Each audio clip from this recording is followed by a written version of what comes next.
सदियों पुरानी बात है। कोहे सब्ज की हसीन वादियों में बादशाह फरहान की हुकूमत थी। उनकी इकलौती बेटी शहजादी यस्मा कुदरत का एक नायाब उजूबा थी।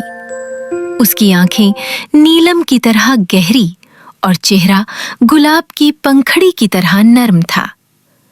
वो हुस्न जमाल में अपनी मिसाल आप थी। उसका दिल मोम की तरह नर्म और चेहरा 14वीं के चांद की मानिंद रोशन था। शहजादी यस्मा की मंगनी बचपन में ही उसके फुफ्फीजाद शहजादा एक्सर से तय पा चुकी थी। जब वो दोनों महज 7 बरस के थे तो दोनों सल्तनतों ने मिलकर एक जश्न निस्बत मनाया। आज तुम बहुत अच्छी लग रही हो। हाँ, मैं तो हूँ ही प्यारी। इस मौके पर दोनों की माओं ने एक कदीम खानदानी रस्म अदा की। चलो अभी इन्हें पहना देते हैं। उन्होंने एक खास तलिस्माती सुनहरी तावीज मंगवाया वाह, ये तो हम दोनों जिसके का सेम 2 है। हिस्से हाँ, थे। ये तुम दोनों की शाही निशानी है। एक हिस्सा शहजादी यस्मा के गले में पहनाया गया और दूसरा शहजादा एक्सर के बाजू पर बांधा गया। ये तावीज शाही खानदान की मोहब्बत और वफादारी की निशानी था, जिसे सिर्फ सच्चा वारिस ही खोल सकता था। मंगनी के फौरन बाद शाही रिवायात के मुताबिक शहजादा एक्सर को आला तालीम, जंगी उलूम और शाहाना तरबियत के लिए 7 समंदर पार एक दूर दराज मुल्क भेज दिया गया। यूं दोनों कजन्स बचपन में ही जुदा हो गए और जवानी की दहलीज तक उन्होंने एक दूसरे की शक्ल नहीं देखी थी। वो सिर्फ खुतूत और बचपन की धुंधली यादों के जरिए एक दूसरे को जानते थे। लेकिन कहते हैं ना कि जहाँ फूल खुलते हैं वहीं कांटों का बसीरा भी होता है। पोशाक तैयार करवाई है। शहजादी यस्मा की खास कनीज सितारा जाहिरी तौर पर तो खूबसूरत थी, मगर उसका दिल कोयले से भी ज्यादा काला था। बज़ाहिर शहजादी की सबसे अच्छी और करीबी सहेली, मगर दिल से वो हर वक्त शहजादी के लिबास, जेवरात और उसकी किस्मत को हसद की आग में जलती नजरों से देखती रहती। वो अक्सर आईने के सामने शहजादी के जेवर पहनकर खुदी होती और सोचती, काश ये ताज मेरा होता। 12 साल गुजर गए। शहजादा अक्सर अब एक वजीहा और बहादुर जवान बनकर वापस अपने वतन लौटा था। अक्सर के वालिदैन उस अरसे में वफात पा चुके थे और अब सल्तनत की भारी जिम्मेदारी उसके कंधों पर थी।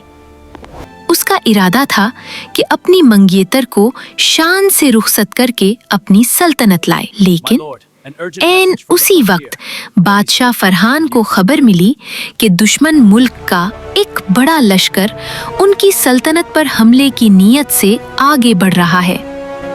साथ ही उन्हें ये खुफिया खबर भी मिली कि दुश्मन शहजादी यस्मा को अगवा करके बादशाह को झुकाना चाहते हैं।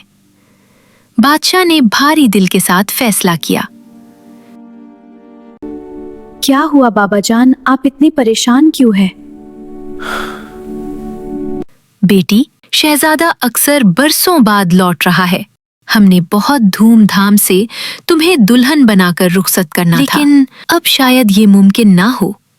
आपको फौरान एक नौकरानी का भेस बदलकर उसके पास जाना चाहिए ताकि उसे सूरत हाल से आगाह करें, ताकि आपकी जान बचाई जा सके। बेचैनी से और आप पूछा। बाबा जान, आप क्या करेंगे? मैं आपको अकेला छोड़कर कहीं नहीं जा रही है। बादशाह ने यस्मा के सर पर हाथ रखा और नम आंखों से कहा, बेटी, मैं एक बाप हूँ मगर एक बादशाह भी। मैं अपनी रियाया को छोड़कर नहीं भाग सकता। मैं आखिरी सांस तक किले की हिफाजत करूंगा। तुम मेरी फिक्र ना करो, बस अपनी निशानी और अपनी जान की हिफाजत करना। हिफाजत के लिए बादशाह ने अपने सबसे वफादार सिपह सालार और कनीज सितारा को साथ भेजा और बादशाह ने किले के दरवाजे बंद करवाकर अपनी बच्ची कुची फौज के साथ दुश्मन का मुकाबला करने की ठान ली।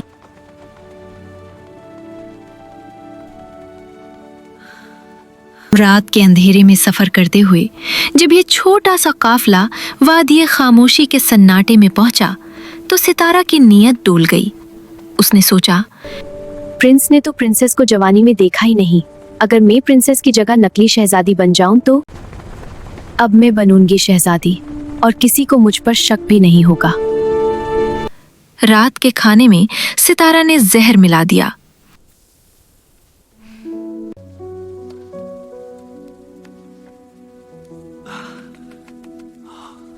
वफादार सिपह सालार खाना खाते ही दम तोड़ गया।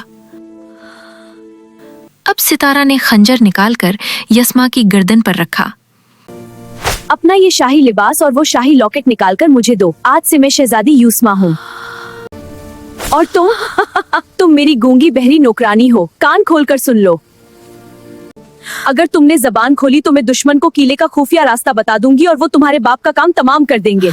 बाप की तुम जान अच्छा की नहीं कर खातिर रही सितारा। मैंने मासूम हमेशा यस्मा तुम्हें ने अपनी बहन और एक दोस्त माना बेयकीन था। टूटी नजर से देखा और घुटने टेक दिए। सितारा ने वो शाही तावीज छीनकर अपने गले में पहन लिया। यस्मा के जाने के बाद दुश्मनों ने किले का मुहासरा कर लिया। बादशाह फरहान ने बड़ी बहादुरी से मुकाबला किया, मगर दुश्मन की तादाद बहुत ज्यादा थी। आखिरकार वो शदीद जख्मी होकर दुश्मन की कैद में चले गए। दुश्मन बादशाह जालिम खान ने उन्हें कौल कोठरी में कैद कर दिया और शर्त रखी, या तो अपनी बेटी हमारे हवाले करो या अपनी सल्तनत। मगर बूढ़ा शेर कैद में भी धारता रहा और अपनी बेटी का राज सीने में दफन रखा।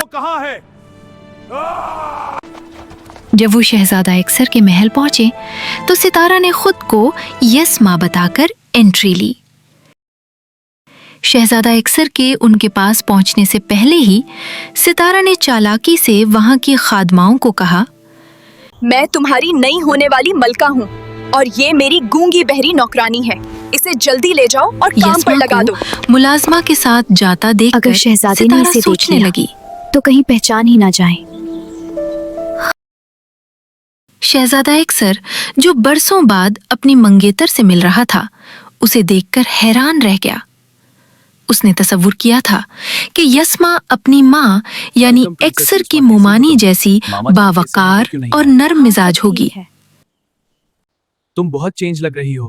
क्या कोई मुलाजिम नहीं है आसपास में? थक गई हूँ, मुझे आराम करना है। मगर ये लड़की सितारा तो बात बात पर मुलाजमीन से बदतमीजी करती थी तुम्हारे और उसके मुलाजिम लहजे बहुत में जाहिल हैं। मैं इनकी शाहाना होने वाली रूप के मालिका हूँ बजाय और इन्होंने मुझे सलाम जहालत नहीं थी। किया। लेकिन चूंकि शहजादे ने उसे बचपन के बाद देखा नहीं था, इसलिए उसने दिल को समझाया, शायद मुमानी जान की मौत ने यूस्मा का मिजाज बदल दिया है। उधर असली यस्मा को, जो अब गूंगा होने का नाटक कर रही थी, महल के बाग की सफाई पर लगा दिया गया। दिन गुजरते गए। शहजादा अक्सर का दिल बेचैन रहता। उसे अपनी मंगेतर सितारा से वो अपनायत महसूस नहीं हो रही थी जिसकी उसे उम्मीद थी। एक चांदनी रात शहजादा बाग में टहल रहा था। हवा में चंपा के फूलों की खुशबू थी। अचानक उसे किसी के गुनगुनाने की आवाज आई। कोई बहुत दर्द में वही पुरानी लौरी गुनगुना रहा था जो बचपन में शहजादे के परदेस जाने से पहले उनकी दादी उन्हें सुनाया करती थीं। चंदा रे तू बादलों में छुप कैसे आ, नंदिया की परी को अपने साथ ले आ, दो दिलों की धड़कन जब तक है जुदा, ख्वाबों की नगरी में मिलना है, ख्वाबों की नगरी में मिलना है सदा। शहजादा चूंक उठा। ये धन, ये तो सिर्फ यस्मा जानती थी। वो आवाज के पीछे गया और देखा कि वही गूंगी कनीज एक दरख्त के नीचे बैठी रो रही है। तुम कौन हो? और ये लोरी हमारी नानी ये गाया करती थी। तुम्हें किसने सिखाया? ये तो हमारी खानदानी निशानी है। तुम्हें किसने सिखाई? डर गई, लेकिन जब उसने एक्सर की आंखों में वही बचपन वाली अपनायत देखी तो उसका सब्र टूट गया। वो कुछ बोली नहीं, बस रोते हुए अपनी मुट्ठी खोल दी। उसकी हथेली पर बचपन का एक छोटा सा खिलौना था जो एक्सर ने उसे अलविदा कहते वक्त दिया था, और वो छुपाकर इसका मतलब अपने साथ वो लाई धोखेबाज थी। लड़की नकली शहजादी है। एक्सर सब समझ गया। उसने यस्मा की कलाई देखी।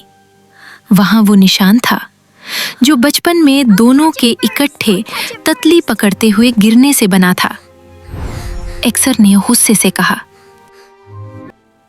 तो वो धोखेबाज औरत मेरी यस्मा का रूप धार कर बैठी है। अगली सुबह दरबार लगा। सितारा तख्त पर बैठी उतरा रही थी।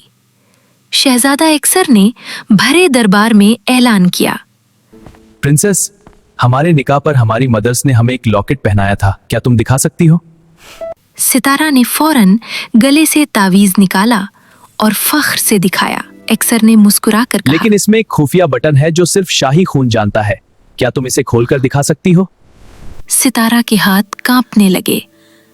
उसे ऐसे किसी राज का पता नहीं था। वो पसीना पसीना हो गई। तभी शहजादे ने यस्मा को बुलाया। यस्मा ने कांपते हाथों से तावीज लिया, अपनी माँ को याद किया और एक छोटा सा खुफिया बटन दबाया। खुलकर दिल की शक्ल में आ गया, जिसके अंदर दोनों के बचपन की तस्वीर थी। सारा दरबार पुकार उठा, यही असली शहजादी है। सितारा पीरों में गिरकर माफी मांगने लगी, मगर शहजादे ने हुक्म दिया, इस मक्कारा को कैद खाने में डाल दिया जाए। जैसे ही दरबार में यस्मा की असलियत खुली और सितारा गिरफ्तार हुई, यस्मा ने रोते हुए शहजादे के कदमों में गिरकर फरियाद की, मेरे बाबा जान, वो अकेले दुश्मनों के नुर्गे में है। मुझे बचाने के लिए उन्होंने अपनी जान दांव पर लगा दी।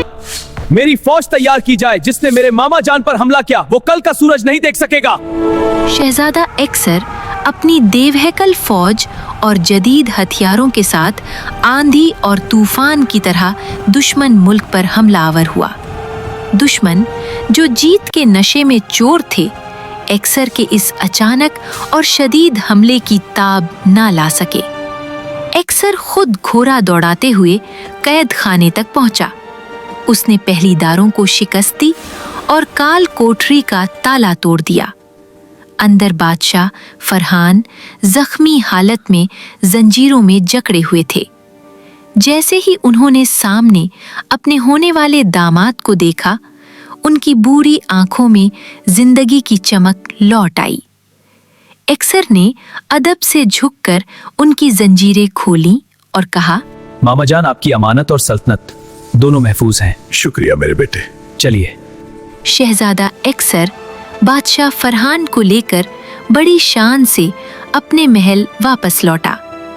यस्मा, जो बेचैनी से इंतजार कर रही थी, अपने बाप को जिंदा सलामत देखकर दौड़ती हुई आई और उनके सीने से लग गई।